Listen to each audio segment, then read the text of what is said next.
मेरा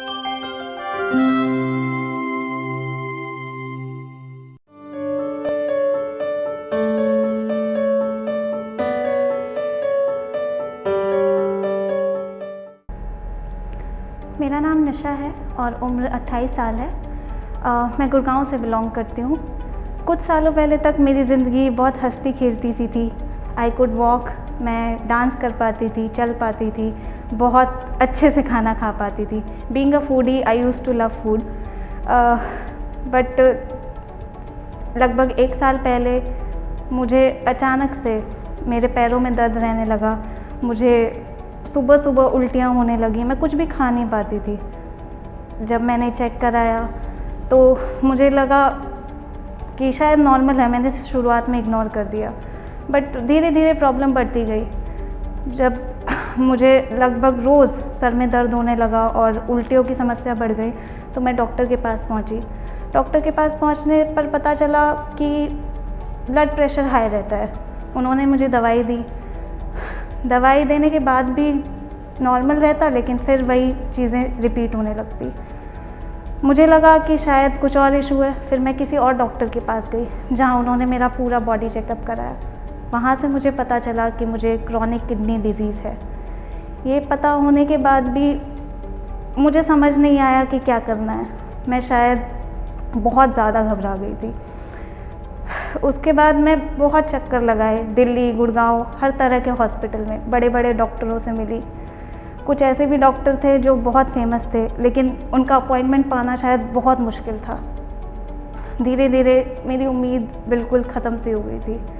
फिर मेरे भैया ने मुझे नारायणा हॉस्पिटल के बारे में बताया। यहाँ आने पर मैं डॉक्टर सुदीप से मिली। उन्होंने मुझे मेरी कंडीशन के बारे में बताया। उन्होंने बताया कि मुझे क्रॉनिक किडनी डिजीज़ स्टेज 5 है, जिसका मतलब है कि मेरी किडनी फेल हो चुकी हैं पूरी तरह से। ऐसे हालात में मैं सब कुछ भी नहीं समझ पा रही थी। फिर उन्होंने मुझे मेरे सारे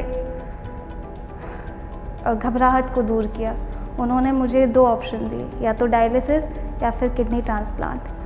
डायलिसिस का उन्होंने मुझे नुकसान भी बताया और फ़ायदा भी।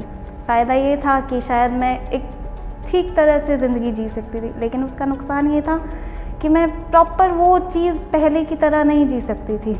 मैं प्रॉपर खाना नहीं खा पाती थी, और जैसा कि सब मैंने पहले भी बोल चुकी हूँ, being a foodie I use to love food. दूसरा ऑप्शन मुझे उन्होंने किडनी ट्रांसप्लांट का दिया, जहाँ मैं अपनी ज़िंदगी सहज रूप से बिल्कुल पहले की तरह जी सकती थी।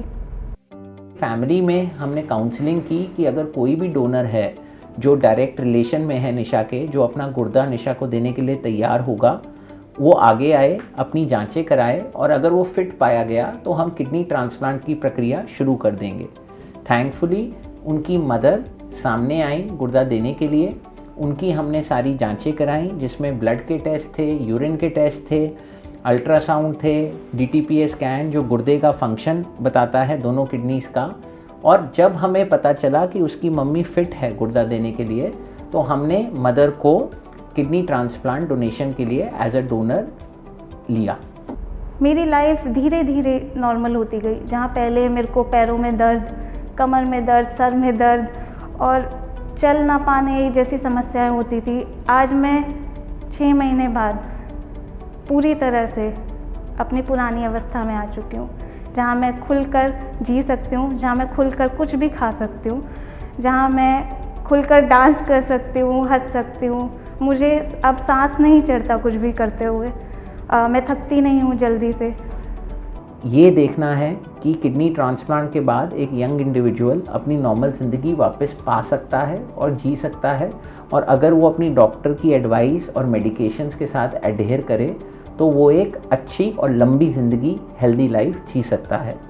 मैं ये बताना चाहूँगा कि Narayana super speciality hospital Gurugram में ऐसे हमने कई ज़िंदगियों को नया जीवन दान दिया है, और हम हर प्रकार के ट्रांसप्लांट, चाहे वो ABO कंपैटिबल, ABO इनकम्पैटिबल या हाईली सेंसिटाइज किडनी ट्रांसप्लांट्स हो, वो रेगुलरली कर रहे हैं with a dedicated and expert team of urologist and nephrologist. Doctor Sudeep Sachdeva, उनकी टीम और नारायणा हॉस्पिटल ने इसमें बहुत मदद की है। उन्होंने सचमुच मेरी ज़िंदगी को काफ़ी आसान बना दिया है।